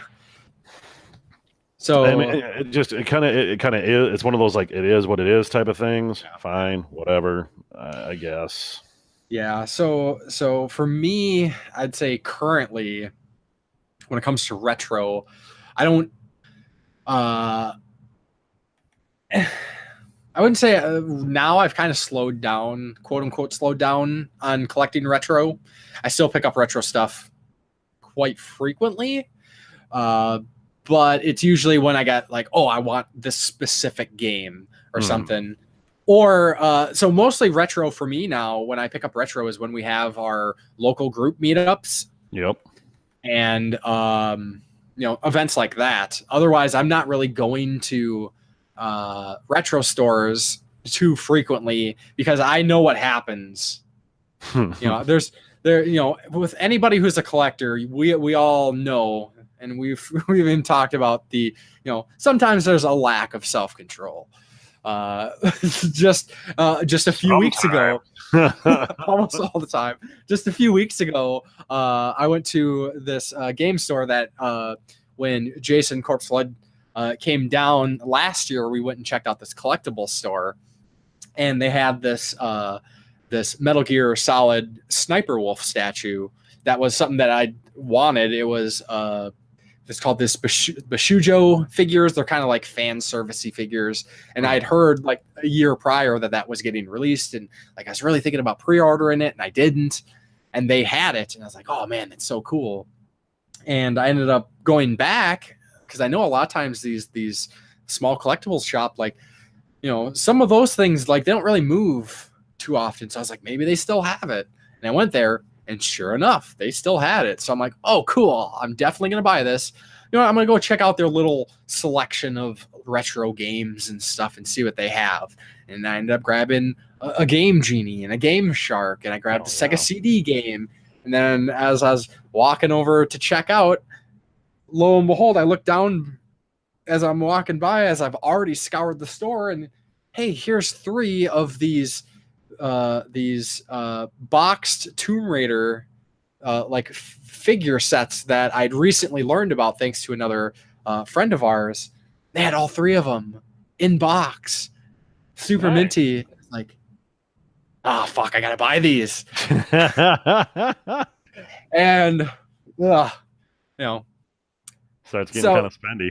You know, I got 4 figures and a few video games. Adds up, but you know, well within my means. You know, I'm not.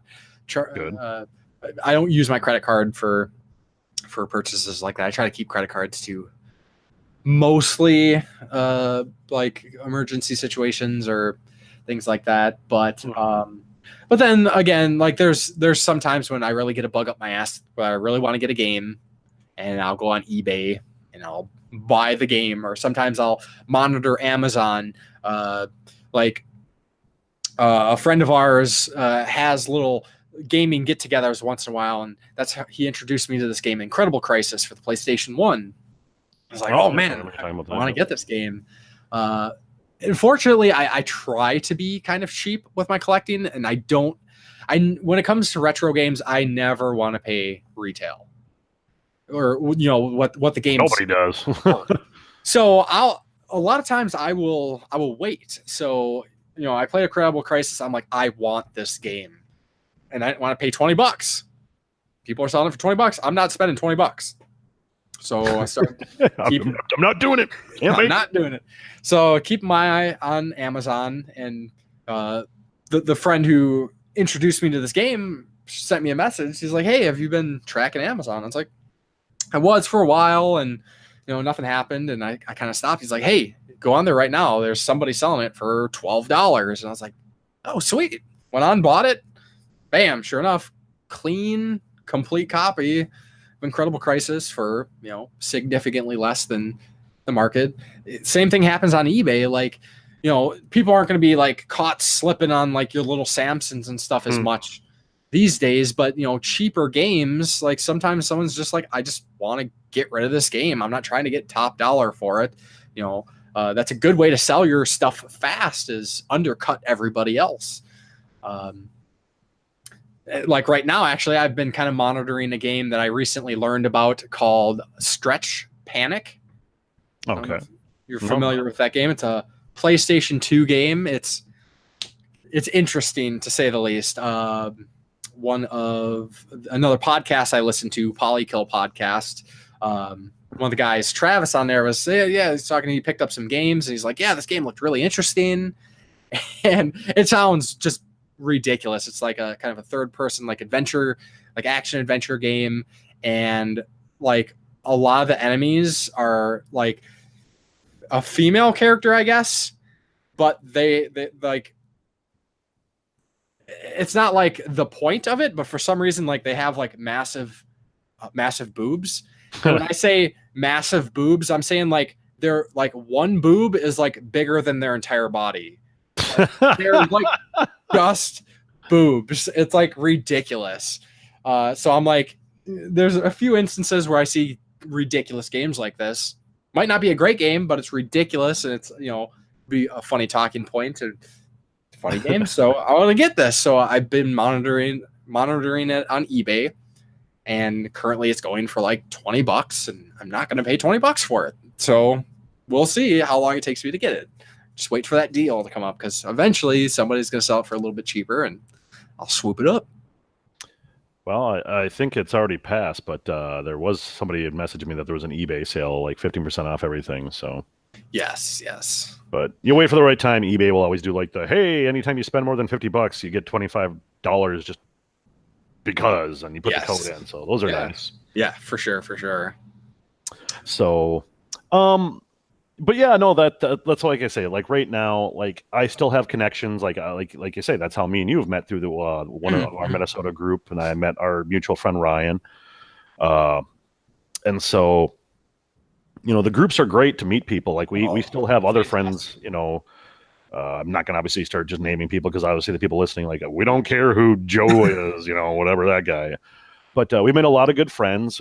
We actually, some of us do meet, like me in church. We hang out in real life, and we've had a great friendship due to this, and other friends we have. So I would start with them too, because a lot of those guys are still kind of semi-active and hit garage sales. Like if you see this, like for the longest time, one of my weird stories, like I spent over a year and a half trying to get Battleship on the NES. Yeah, I remember. Because I was not going to pay. I was like, this thing only goes for like $4.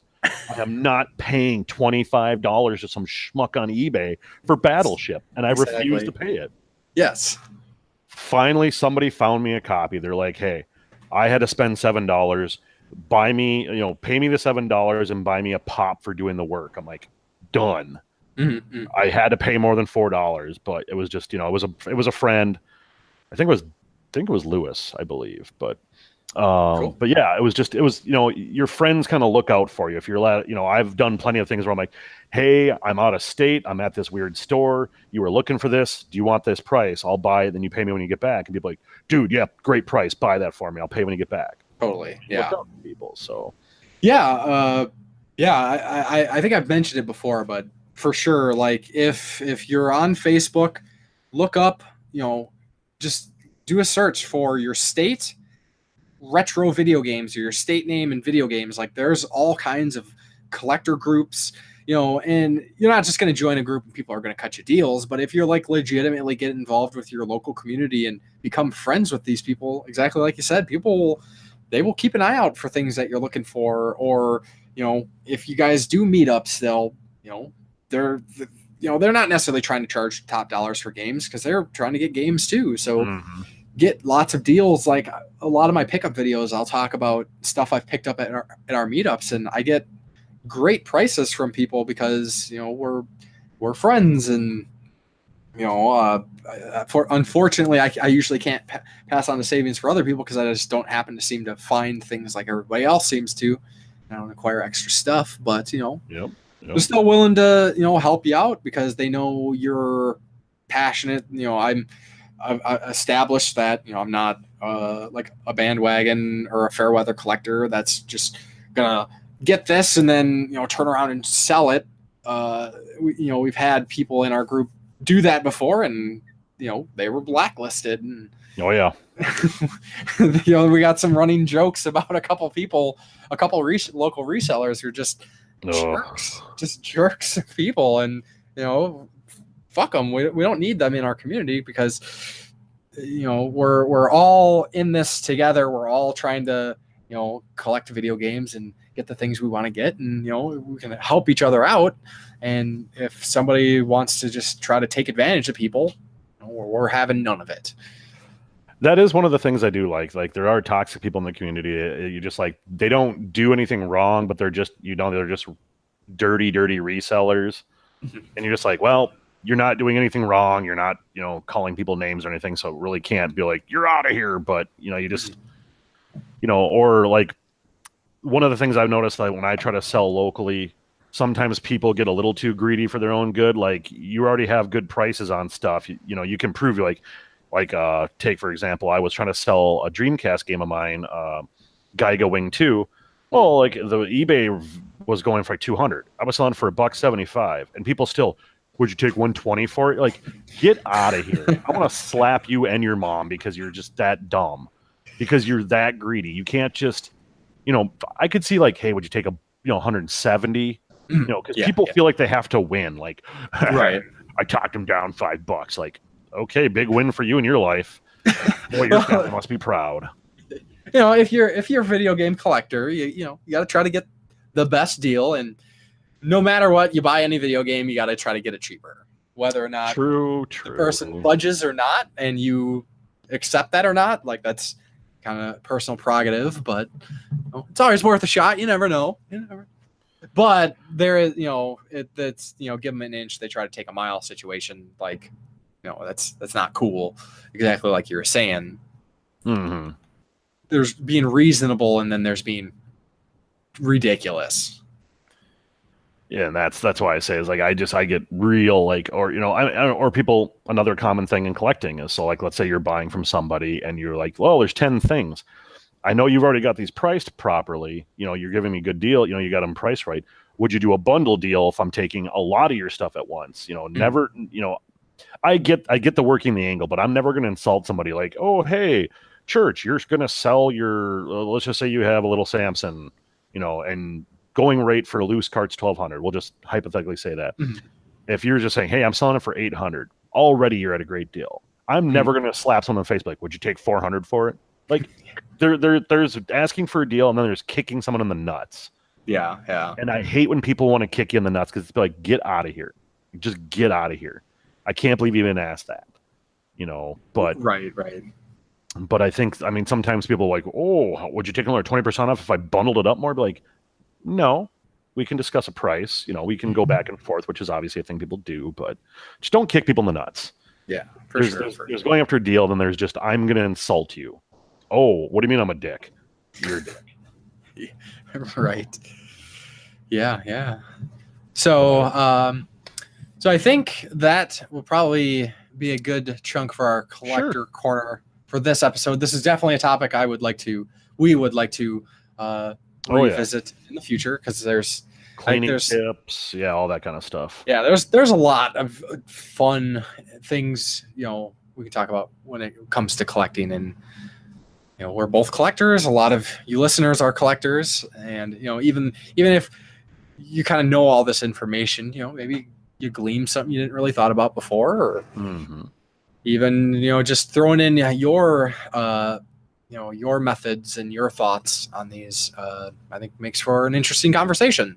Definitely. So then let's go with the community question from last week. The previous question we had was about rage quitting. Last week's question was what's the most important save file you ever lost, and how did you lose it? And I'd mentioned that there was some conversations that I'd had with one half of the Do You Nerd couple, Tom. We kind of been talking about some memory card stuff. I don't remember exactly how the conversation started, but we started talking about like Tenchu and how I had lost my memory card, and he's like, oh, I'm going to check and see if I still have mine. And because I used to have like Tenchu 100%ed, grandmastered every mission and everything, got all the unlockables. And he's like, oh yeah, I think I got it too. And turns out he still had his save data, and he had a lot of them grandmastered. I think he was like missing like one or something. I can't remember exactly, but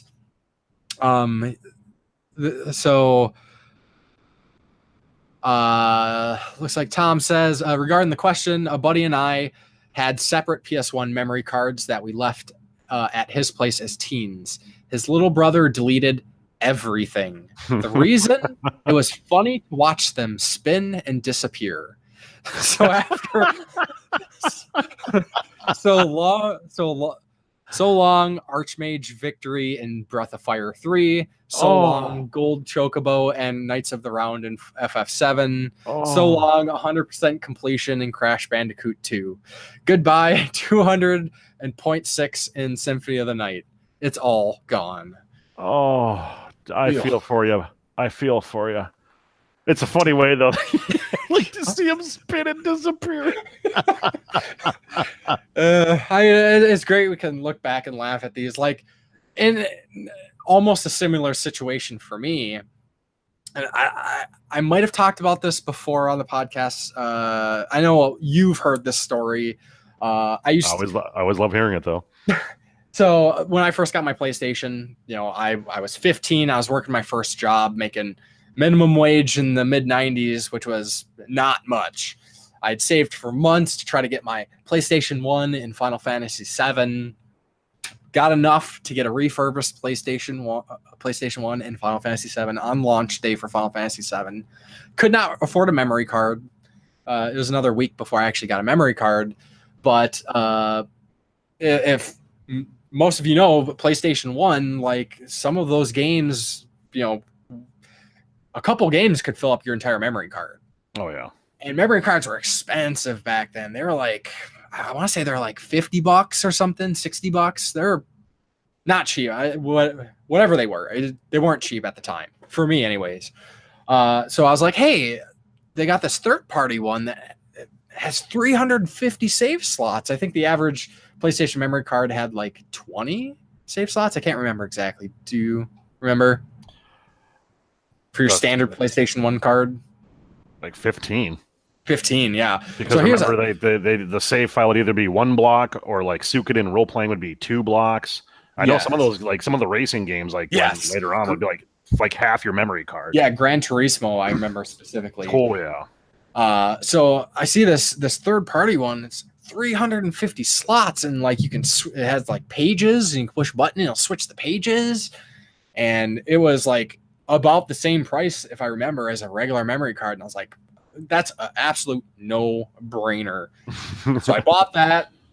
I had all my stuff on there. I had years PlayStation 1 stuff, all my RPGs, for every game I played, my Grandmaster Tenchu and everything. And little did I know, this third-party memory card had some very, very specific usage instructions, like do not remove this memory card when the PlayStation's powered on, or it might wipe it, or don't push these 2 buttons at the same time, or it might wipe it. And I came home one day, and I don't even remember what I was playing at the time, but went to fire it up. All my data's gone. Whoa. I'm pretty sure I lost my shit.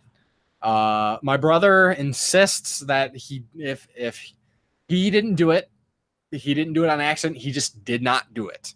Whatever happened, he had no involvement. Him and a friend were playing the PlayStation, when I wasn't home, because when I was home, I ruled our room and I always played the video games. So when I was gone, they would play, and sure enough, it was all gone. So that was the big one. And then one, I don't want to go on too long about this, but another kind of humorous experience that I will never forget goes all the way back when I got my first PlayStation, and I got Final Fantasy 7.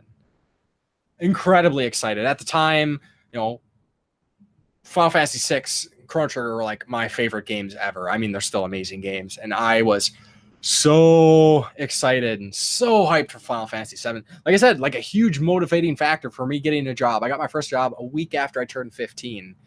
Worked as much as I possibly could so I could get Final Fantasy 7. And I get Final Fantasy 7. Oh, and it's glorious. It's amazing. And I finally get my memory card after I played that first week, just playing a few hours like over and over. Got my memory card, and I start playing through the game, making progress, and holy shit, this game's incredible. And a cool thing is my dad was actually interested in RPGs. He'd play some Nintendo games here and there. He played pretty much all the RPGs that I got for the Super Nintendo, Chrono Trigger, Final Fantasy 6, so on and so forth. And he's super interested. Oh, hey, this looks really cool, Final Fantasy 7. So I'm like, yeah, Dad, check it out, play it. Save on the memory card. Don't save over my data. I was like, oh yeah, sure. So I remember coming home from school one day. I don't remember how far I was into the game, but I know I was past the first disc. Might even been past the second disc. And typically I come home, and at the time we had a entry door to our apartment, and then our main door, and it wasn't locked. Usually wasn't locked. And I came home and I tried to go in, the door's locked. And I'm like, oh, okay, whatever. And I knock on the door. And I hear something behind it, and all of a sudden I hear my dad through the door. He's like, it's like, I don't think I want to let you in. He's like, you're gonna be really mad at me. And I was like, what's going on? Like, let you in your own house. I don't even know how I'll tell you this. He's like, I feel terrible. I'm like, well, whatever, Dad. It'll be fine. Just let me in. And he's like, yeah. He's like, I was playing Final Fantasy VII, and I was like, I wasn't really paying attention. And he's like, I saved over your data. And I was like, really? Come again? Fuck. I was like, huh? Well, I was like, shit happens. That sucks, but it is what it is. I'm having fun with the game, so it's okay. I'll just start a new save data and play through it again. You keep your save slot, and I'll just remake mine. So I started playing through the game again. I shit you not. Like a week or two later or so, still again, second disc, third disc. I can't tell you how far I was. I was very far. I come home from school again. The fucking door's locked. Oh, knock on the door. My dad's like, I'm not letting you in this time. He's like, just go away. He's like, you are going to be so angry at me. And I was like, no, I was having these horrible Vietnam flashbacks. Sure enough, my dad saved over my memory, my save slot again. It's like, oh my God. Like, I have to wonder, is he like, are you just doing this on purpose? Like, oh, it's Tuesday. I got to fuck with him. So then what I ended up doing was I made my save slot the second or the third or something. And Dad, you just use the first save slot. Then we won't have a problem. So it took me a lot longer than most people to beat Final Fantasy VII because I had to replay it 3 times essentially. Good or God. Chunk of the game 3 times. So that's my stories about that. That's the main ones. So enough of that. How about you? Have you had any instances of losing memory data of some way, shape, or form? When I brought up that question to you last week when we were talking about it, I thought I had a good story, and I'm trying to remember it. And it's like little wisps of it come in. I think it was just a kind of like everyone else. Like, I think a little brother or somebody was just like, oh, I had to like erase your memory card to put like my SpongeBob SquarePants data on there or something. And you're like, because it was a game, I forget what one it was. It was me and a buddy were like, we back in like junior high and high school, we'd all you normal kids were out running around or getting tail or whatever it is you were doing partying. We would get we would go get a 24-pack of Mountain Dew, order pizza, and we would we'd either switch off on Final Fantasy VII or play Wild Arms or Suikoden, and we would that's what we'd do. Yeah. So one of the times I remember, I think it was we were at his house and he had 2 little brothers, and of course the little brothers would tiptoe into the room while we were sleeping because we were up till 4 or 5 in the morning. And they'd start playing I can't save my SpongeBob game. And they would just, they don't know what they're doing. So they're just going through wiping and deleting and stuff like that. And then just, the last 17 hours of work you just did, you're like, what, no, what do you mean? What do you mean new game only? What do you mean new game only? Oh God. And then you couldn't beat them because they're kids. You're just like, you chase them around the house a little bit. And the mom like, what are you doing? You're like, I'm going to kill your younger son. That's what I'm going to do. I don't know. Yeah. And now that I actually think about it, I think at some point my Final Fantasy 3 or 6, we had Final Fantasy 3 for the Super Nintendo, even though I want to call it 6. I believe at some point, I think it was after I'd beaten the game, I'd replayed through it a bunch of times when I was younger. But I think at some point, the cartridge wiped itself completely because I think my dad was playing it at the time and he lost his save data. And we had no idea how that happened. It just dumped everything. Hadn't had a problem after that, but it was that one time, I think, if I remember correctly. So, yeah. So thanks again to Do You Nerd for the response. And I forgot to prepare a question for next week. Uh-oh. So I don't know if we can come up with something real quick here. I got one. And this, I've seen it on other sites. That's why, since you were like, I completely forgot to think of it too. Okay. So I'll just throw one out there to you guys. What's your favorite gaming snack? You know, do some of you, like, if you're playing on PC, console, doesn't matter. Like, do you, like me? I love chips, but we all know what happens, either whether that's the oil and the grease come off it, and all of a sudden you're like, oh, my analog sticks, all my buttons are all got nice glossy over. Sure. You know, we'll save your info for the next one. Yeah. When we talk about it. But yeah, that's a good one. Actually, I think I did see that conversation, and I don't know if I actually chimed in on some of the posts that I saw. So cool. Favorite gaming snack. There you go. I dig it. So then real quick here, I just want to look over the games coming out in the next couple weeks for anybody who's not been keeping up on things. Let me look at the dates here. I just had it marked down. So we're going to be on to October 11th. So next couple weeks here, there is a Fist of the North Star game. I'm not much of a fan of Fist of the North Star myself, but I know I've heard some people talking about it. Lost Paradise. Fist of the North Star. The big one, I think, in the next couple weeks is Mega Man 11, which I pre-ordered myself. I think it looks pretty neat. Not sure if that's something you are interested in. Mega Man? Oh, don't have to sell me on anything like that. Mega Man 11. Then for those who are a fan of the series, I've been hearing some people are pretty excited for Assassin's Creed Odyssey. Assassin's Creed in Greece this time around. Then we got Super Mario Party for the Switch. There is a remaster of Disgaea 1. Then we got WWE 2K19 for those wrestling fans out there. I know that's a very well-loved series. Call of Duty Black Ops 4, I think is... then we're getting to the later stuff there, so we'll cover those next time. But yeah, there's some stuff coming out. And Forza Horizon 4. So, a little bit for everybody in these next couple weeks. FIFA 19 as well. Almost forgot about FIFA. FIFA. You sound about as excited as I am. Yeah, so, like I said, there's a little bit for everybody in these next couple weeks. But I'm definitely stoked for Mega Man 11. So, with that said, what are your plans in the next couple weeks here? Oh, what a leading question you have there. That's cute. I love it. You know what me and you are doing tomorrow night. We are going to the Final Fantasy Distant Worlds Intimate Concert. Yeah. It's at more of like a bar restaurant, so it's not one of the small venue. It's a smaller venue. That's why they call it the Intimate series. So, yeah, I'm definitely ready to hear some of my favorite Final Fantasy tunes from the years while having a couple drinks with my good friend Church here. So yeah.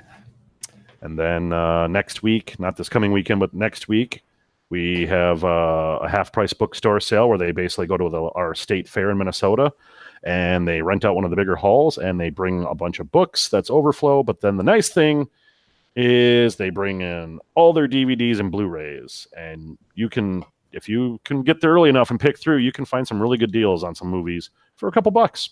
So that'll be my next weekend. Cool. Mm-hmm.